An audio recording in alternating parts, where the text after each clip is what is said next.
সুধী দর্শক মণ্ডলী, ভালোবাসা দিবসের শুভেচ্ছা। আজ আমরা রাস্তায় নেমেছি সাধারণ মানুষের থেকে জিজ্ঞেস করার জন্য তার ভালোবাসার মানুষটিকে। চলুন তাহলে জেনে আসি।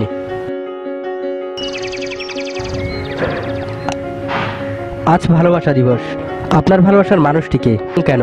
আমার মা, কারণ মা আমাকে খুব আদর করেন। আজ ভালোবাসা দিবস, আপনার ভালোবাসার মানুষটিকে? আমার আম্মু, কারণ জানি না ভাই। এক্সকিউজ মি, আজ ভালোবাসা দিবস, আপনার ভালোবাসার মানুষটিকে? সবার মতো আমিও মাকে ভালোবাসি, কিন্তু মায়ের থেকে আমি বাবাকেই বেশি ভালোবাসি। কেন? কারণ হচ্ছে আমি একজন মধ্যবিত্ত পরিবারের ছেলে। কলেজে ওঠার পর আমার চাওয়া পাওয়া বেড়ে যেতে থাকে প্রচুর।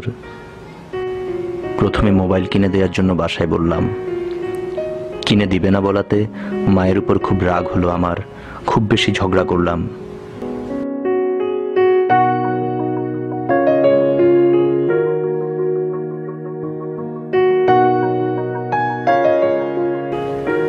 বিষয়টা বাবা জানতে পারে। পরের দিন বাবা আমার জন্য নতুন মোবাইল কিনে নিয়ে আসে।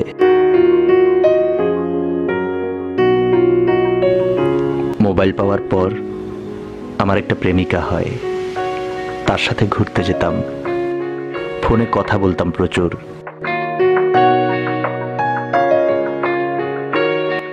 এসবের জন্য আমাকে বাসা থেকে প্রচুর টাকা নিতে হতো।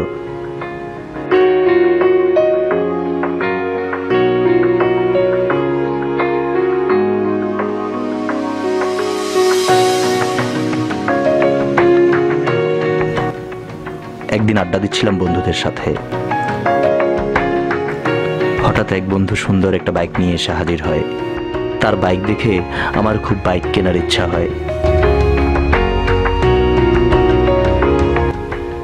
তখন বাইকের জন্য বাসায় জানালাম। মধ্যবিত্ত পরিবারের টানাপোড়েনে মা রাজি হয়নি বাইক কিনে দিতে।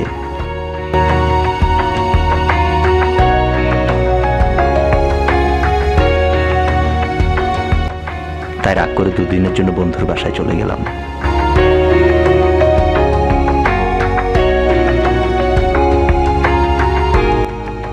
পরের দিন বাবা ফোন করে বাসায় আসতে বললেন আমাকে বাইক কিনে দেয়া হবে।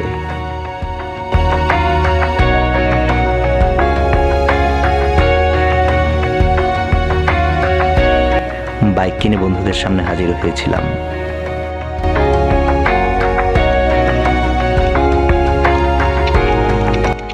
দিন আগে মা আমাকে পাশে বসিয়ে জানালেন আমার ইচ্ছে পূরণের গল্প। কলেজে ওঠার পর আমাকে যে নতুন মোবাইলটি কিনে দেয়া হয়েছিল তা কেনার সামর্থ্য বাবার ছিল না। বাবার নিজের পুরনো মোবাইল বিক্রি করে এবং কিছু টাকা ধার করে আমাকে নতুন মোবাইল কিনে দেন।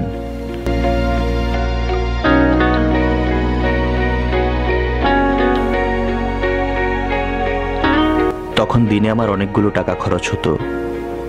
এসব টাকা জোগাড় করে দিতে বাবাকে অনেক হিমশিম খেতে হয়েছে। বাবা হেঁটে অফিস যেতেন, হেঁটে বাসায় আসতেন। জুতা ছিঁড়ে গেলে সেলাই করেননি কোনোদিন। জুতা সেলাই করার কসরত আমার বাবা নিজেই শিখে নিয়েছিলেন। বোনের বিয়ের জন্য জমানো টাকা তুলে বাবা আমাকে বাইক কিনে দেন। বাবা আমার ইচ্ছে পূরণের জাদুর কাঠি। আমার এক একটি আকাশচুম্বী চাহিদা বাবাকে বিচলিত করে তুলত কিনা জানি না। সংসারের এত এত চাপ, এতগুলো মানুষের চাহিদা পূরণ, এত দায়ভার, সবকিছুর পরেও সন্তানের চাহিদা পূরণে বাবা কোনো কষ্টকেই কষ্ট মনে করেননি। আমার বাবা পৃথিবীর সেরা বাবা। বাবাহীন এই পৃথিবীতে এখন আমি ভীষণ শূন্য, একা।